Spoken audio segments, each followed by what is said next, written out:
How we are. Back at it again with another video, no YouTube episode. It's your guy, Steven UKT80. Glad to wake up this morning, blessed to wake up this morning. We're gonna drop a very important topic today. Make sure you look at the link right here. It's gonna be my Instagram, my Cash App right here, and let's dive right into it. So today we're gonna talk about part 2 of If You're a Black Man, Watch This. You know what I'm saying? And you know, a lot of you guys liked the last video, commented it, shared it, and just, DM me saying, yo, I want more of this topic because I didn't know some of these things, which is okay, you know what I'm saying? And let's dive right into it. Make sure you like, subscribe, share this with a fellow relative, friend, family, cousin, things of that nature. Number 1, the most important thing to know as being a black man is you have to evolve. You can't keep doing the same thing your cousins was doing, your brothers was doing, your dad was doing, because that's what they want us to do. That's what they want us to be. They want us to be in that cycle and not break these generational curses, knowing that we were the ones who even started most of these generational buildings, infrastructures, ships, sports, all these several things that we started, we created. Some with our hands, some with our knowledge, and some with the things that we know we're just given. You know what I'm saying? Guess who started the sport of hockey? It wasn't a white person. It wasn't a different color person. It was us. We started hockey. Can you imagine that? And when you go to a hockey game, they try to make you feel like it's not a sport that we created. You see the things I'm talking about? Because we're not standing on what we did. We're not standing on the principles of what we created. Guess who built the White House? It was us. Can you imagine how many white presidents been in that house? But we created it. You know what I'm saying? They're trying to take away our dignity, take away our fight. That's why you see us indulging in different stuff. That's why you see black men, robbing, killing, doing all these different type of stuff, because they're trying to infrastructure us to forget the things that we're powerful and able to do in this world. But once you wake up, once you understand, okay, your ancestors put in all this work, your family put in all this work, if they're the right characteristic of persons, you will understand, okay, I'm here for a purpose, which God puts all of us here for a purpose. You know what I'm saying? So don't take it for advantage. Don't take it as light. Every day you get a chance to wake up, you have a chance to be great. You have a chance to create. You have a chance to dominate, of the opposed saying against you. That should fire you up, man. That should really fire you up. We get ashy. Yes, you should like stuff like that, because not everybody can experience being ashy. All these little things is what makes you great. You know what I'm saying?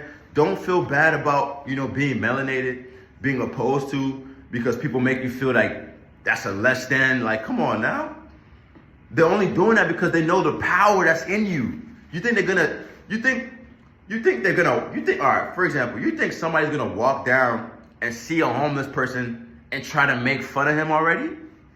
No, he's already homeless. He already looks homeless. So they're just gonna leave him alone. They're gonna put that light on him. He don't have this, he's gonna have that. Same thing for us, sadly, sometimes when we walking around, when we get seen. They're gonna think, oh, he's black. He don't have a dad in his home. He don't have this.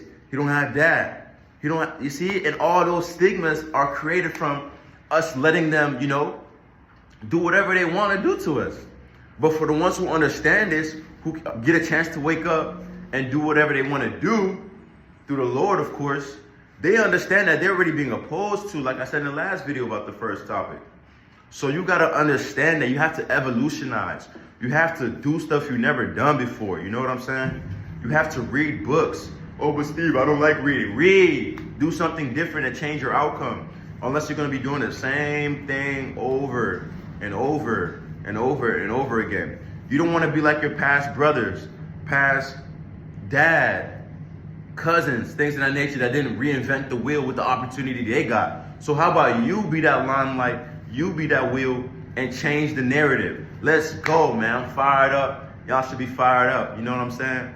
Number 2. You know what I'm saying? As a black person, melanated brother, you must understand that opportunities will be slim for you. But this doesn't mean you give up. This doesn't mean you stop the fight. This just means you go 10 times harder on doubling down on your learning, doubling down on your skills, getting new courses, just trying to build stuff, just trying to start a business, just do different things to keep you occupied so your breakthrough can be more easier to come. You know, if you're just sitting around, nobody's coming to save you, especially us. Who coming to save us? Nobody. Come on now. So you must understand that you have to be on top of your game because the opportunities for us are very slim. People try to be like, okay, but Steve, it's equal opportunity. Nobody's racist anymore. Like I said in the last one, right?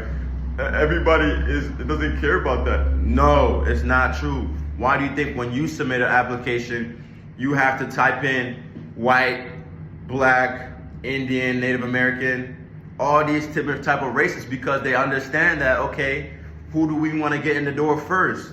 Not you. So all these little stuff matter. Don't try to make it seem like, oh, it's not race anymore, it's not this. Yes, it's getting lighter, but it's still there. You know what I'm saying? Because all these little things I named, the application, you got to fill out if you're black. If you go to a doctor's appointment, you got to fill out if you're black or not. All these little things that they're trying to throw you off your game because they know the bigger picture. The corporations know the bigger picture. This world knows the bigger picture. So I'm trying to bring that out to you so you can go harder and understand that, so you can break down all those barriers and walls so you can be qualified for that certain position you want, for that certain title you want, for that certain car you want, for that certain house you want. You know what I'm saying? From beginning of time, we were discriminated. We couldn't even get loans for the same houses every other race can get, particularly the white races can get. You know what I'm saying? There was something called a redlining. That's a red line is something that, they put a little red line. The banks will literally put a red line saying, no, these people in this community cannot qualify for a loan. You know what I'm saying? Because they're black. And that wasn't fair. That wasn't fair. So thank God for the people who fought for that and made it legal. So now you see us in these nice communities, in these big environments, in these, just good gated communities that you would never be in if it was back then. So with that knowledge, you should be fired up and be like, wow, y'all didn't want me to live here? Y'all didn't want me to do this? Same thing with healthcare. All these different things, we were not supposed to get these things because they didn't want us to win. So if that doesn't fire you up every day you wake up, I don't know what will. I'm fired up, as you can see. So make sure you are working 10 times harder because our opportunities are slim to none. Let's move forward. Number 3 reason why being a black man, you must know this, is because, guess what I'm gonna say? Guess what I'm gonna say? I'm still waiting for y'all to guess. Life will automatically beat you down. Yes, I know it's similar, contrary to number 2. Life will automatically beat you down. And I don't say this that you should stay there, but it will beat you down. It'll take a toll on you because of all the things I named. You're gonna be redlined. You're not gonna have an opportunity. You're not gonna, be able to get in certain rooms. And that's all meant to break you and beat you down so you can crash out and do some dumb stuff to put you where? Behind bars. Yes, that's ultimately where they want people like me and you to be. Can you imagine that?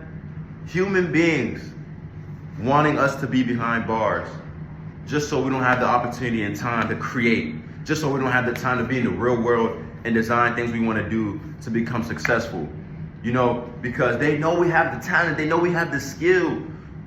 So if you can't get to level 3, just know it was supposed to be hard. It was supposed to beat you down. But if you don't let it, if you don't let it, man, you're gonna be a walking bullet. Not talking about a gun, not talking about a weapon, a walking bullet. Because you know why? You will put fear in people because of the knowledge you have, because of the things you carry, because you're gonna be unpredictable. You're gonna be talking your intellect. People are gonna be like, dang, how does he know how to speak? How does he know? Dang, shit. Oh, dang. How does he know how to say that? He knows how to read. He knows how to invest. He knows how to, oh snap, he's in college. He got a degree. He got a master's. And then when you see that, you tend to be like, wow, Steve, you're gonna come back to the video like, wow, Steve was right. They do look at you different when you make it, when you're not like the rest of the masses. Like I said, there's a difference between black people and niggas, you know what I'm saying? And hopefully the niggas understand and wake up, which most of them are, you know what I'm saying? But as of now, some of them are still in that stuck zone. Some of them don't want to change. Some of them don't want to grow. But you know what they're doing? They're helping the opposite races win. But for us black people trying to get on our stuff, do the right thing, learn more, create, and be a positive limelight to this generation, because we know we was already posed for 100s, 200s, 300, 400 years. Understand that we must go hard. We know that there's going to be downfalls. We know that people are going to be opposed to us, as I previously said. So why not do the best, be the best, and have the best things that you can possibly do and bring to this world, so that not only you can just shit on them, so that you can grow, so that you can leave a generational purpose for your next kingdoms, your next queens, the next black kings, and so forth and so on. So you must understand these stuff. This is part 2 of what you will deal with being a black person, a melanated brother, you know what I'm saying? And let's go. I'm hyped up, you know what I'm saying? I love all my other races. No offense, I love all my other races, but not all my other races are going through these things that we go through. So I love y'all so much that I have to break this down for y'all. Y'all have a wonderful day. Love. We're going to see y'all tomorrow.